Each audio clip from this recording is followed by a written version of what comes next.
Assalamualaikum warahmatullahi wabarakatuh. Jumpa lagi dalam FAS, Forum Akal Sehat. Forumnya orang-orang punya akal sehat. Dalam episode kali ini, sebelum saya coba merespon dari apa yang terjadi dalam beberapa minggu ini, FAS mengucapkan selamat hari raya Idul Fitri 1 Syawal 1444 Hijriah. Minal aidin wal faizin. Mohon maaf lahir dan batin. Sama-sama kita ketahui PDIP telah menentukan capresnya Ganjar Pranowo. Cuman yang menjadi menarik adalah lokasi ditetapkan pengumuman itu dan tanggal ditetapkan. Seperti terburu-buru, seperti tidak sistematik, dan yang pasti pendapat saya ada pelanggaran konstitusi dan etika demokrasi. Karena lokasi yang dipilih adalah Istana Batu Tulis dan seorang presiden ada di situ. Dan di situ sudah disampaikan bahwa presiden adalah seorang pekerja partai. Tentunya ini sangat-sangat melanggar konstitusi. Harusnya seorang presiden itu netral, bisa mengayomi seluruh partai, bisa mengayomi seluruh kandidat. Ada beberapa pertanyaan dari netizen atau warganet, ada apa hal ini berlangsung seperti itu? Karena seorang presiden ngatur semuanya dari istana, mulai dari mana penekanan-penekanan lewat intelijen, semuanya dibahas di dalam istana, terlihat daripada isu yang berkembang di sosial media. Artinya presiden memang mengharapkan benar seorang Ganjar Pranowo harus menjadi capres, dan kemungkinan besarnya cawapresnya adalah Erick Thohir, Menteri BUMN. Dan itu sudah statement atau isu-isu yang berkembang sebelum penetapan Ganjar Pranowo. Penetapan ini pastinya adalah dari perkembangan beberapa partai yang berkumpul, ada Golkar, ada PAN, ada P3, ada Gerindra, ada PKB, merumuskan koalisi besar yang akan dibangun 2024. Tapi ternyata di situ sekali lagi kita bisa melihat bagaimana seorang Prabowo sepertinya dibohongi lagi. Artinya mungkin janji yang diberikan, harapan yang diberikan menjadi sungguh sangat membuat kecewa seorang Prabowo. Karena terlihat pasca pengumuman itu, 1 hari kemudian Pak Prabowo silaturahmi ke Pak Jokowi di Solo, terlihat ekspresi kekecewaan daripada dialog yang terjadi di dalam, yang kemudian besar mendorong seorang Prabowo, karena sebelumnya sudah diumumin ada 7 cawapres yang menjadi idola atau harapan atau jagoan daripada Pak Presiden Jokowi. Salah satunya adalah Pak Prabowo. Sehingga muncul statement adalah partai saya juga partai yang lebih besar, dan kebijakan partai memang menetapkan Prabowo sebagai capres, bukan cawapres. Pelanggaran konstitusi tentunya ini memang kemunduran demokrasi sangat jauh di era Pak Jokowi ini. Karena semuanya dilakukan memakai anggaran negara, memakai lokasi negara, sampai ada musyawarah rakyat segala macam yang keliling Indonesia. Tentunya ini pasti ada uang negara. Bisa melalui BUMN, bisa melalui pengumpulan anggaran-anggaran yang dilakukan secara masif dan terintegrasi dengan persiapan 2024. Karena kalau proses demokrasi seperti ini jelas sangat jauh dari demokrasi sebenarnya. Karena sebelum starting sudah pasti kandidat semua akan kalah, karena semua PJ gubernur, semua PJ bupati, wali kota dalam genggaman pemerintah. KPU, Bawaslu, sampai tingkat MK, yang notabene adalah adik ipar beliau, sudah ketemu hari Jumat. Artinya hari pertama Lebaran dan udah ketemu di Solo, pasti banyak pertanyaan netizen mau dibawa kemana demokrasi kita, karena hukum juga sudah dikunci.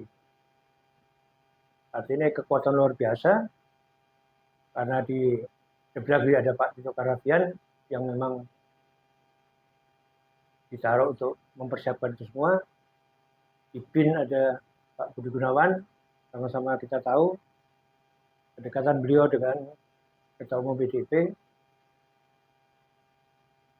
Di Polri, Pak Sigit juga orang kepercayaan Pak Jokowi. Tinggal TNI kalau memang nantinya dari Pak Margono kepada penerusnya bisa kemungkinan Pak Maruli, mantunya Pak Luhut Bin Sarpanjaitan, tentunya semua sisi sudah ditutup, sudah dikunci, maka bisa dipastikan demokrasi kita sudah mati. Karena perlu sama-sama kita ketahui opini yang dibangun lewat lembaga survei, kondisi apapun tetap Ganjar akan dinomorsatukan. Jika situasi sudah dipecahkan.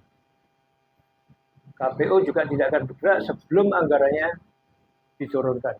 Sementara kita tahu Kementerian Keuangan lagi disorot, pasti prioritas masalah keuangan begitu nidil semua pasti akan terjadi. Ini menyangkut masalah kebijakan yang sudah dilakukan, di mana korupsinya cukup tinggi, kemungkinan gagal program-program besarnya termasuk IKN, termasuk kereta api cepat Jakarta-Bandung, dan program-program besar ini harus dijaga kesinambungannya pasti. Karena menyangkut masalah investasi luar, kedua kebocoran-kebocoran itu bisa ditutupi kalau Pak Ganjar yang jadi. Kebalikannya kalau Anies yang jadi, maka menjadi bumerang buat oligarki yang dibangun selama ini di rezim Pak Jokowi. Artinya ini pasti beban berat generasi hari ini dan generasi ke depan. Karena hutang udah triliunan, ribuan triliun, sekali lagi ribuan triliun. Dan pasti anak cucu kita menjadi beban hari ini dan ke depan. Artinya kalau ini polanya seperti ini, buat apa ada pemilu? Buat apa ada pilkada? Karena semua sudah disetting, sudah diatur sedemikian rupa, pemenangnya diupayakan sedemikian rupa. Nah, pertanyaannya, bagaimana oposisi, bagaimana lawan politik, bagaimana kandidat capres yang lain? Sangat sulit bisa mengalahkan kalau presiden yang berkuasa hari ini, rezim yang berkuasa hari ini, seorang Presiden Jokowi, yang kelihatannya takut setengah mati dengan program-program yang tidak berjalan, takut dengan manipulasi dan korupsi dan pencucian uang yang melebar kemana-mana. Ini menjadi sesuatu persoalan yang akan dilihat oleh warganet, bagaimana intensitas seorang presiden tidak netralitas dalam penyelenggaraan pemilu 2024, mulai dari DPD, DPR, Capres hingga Pilkada 2024.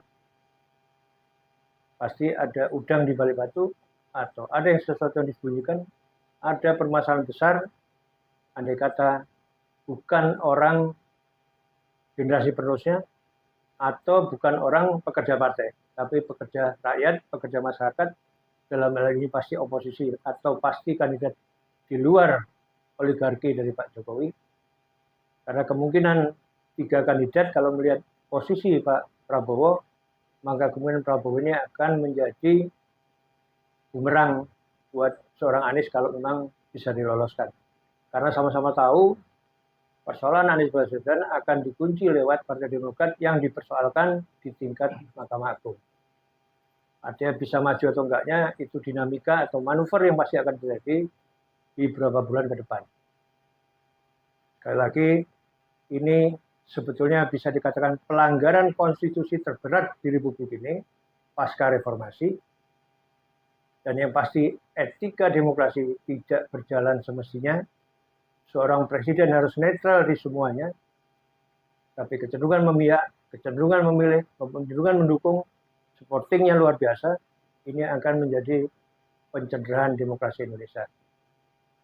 Artinya masyarakat luar akan menilai bagaimana pesta demokrasi 2024 yang dicederai oleh seorang presiden. Tentunya kembali tugas rakyat dan kita rakyat Indonesia harus bahu-membahu menyiapkan bukti-bukti gugatan kalau memang dipelencengkan atau dikalahkan dengan tidak demokratis. Artinya pengalaman 2019 akan menjadi contoh bagaimana hiruk pikuknya kemenangan Jokowi, dan sekali lagi di situ juga ada korban, di situ banyak kejanggalan, di situ banyak data yang dihilangkan, di situ juga ada KTP ganda, di situ ada survei yang diputarbalikkan, di situ ada kesiapan KPU, Bawaslu sampai tingkat MK ketika persoalan hukum terjadi. Hanya lewat rakyatlah, lewat masyarakatlah demokrasi kita akan bertahan. Kuatin sosial media, kita sebagai netizen atau warganet yang selalu berpikir untuk bangsa Indonesia, saatnya kita bekerja keras untuk mengawal demokrasi yang telah dirusak oleh rezim ini. Terima kasih. Wassalamualaikum warahmatullahi wabarakatuh. Pas forum akal sehat, forumnya orang-orang punya akal sehat.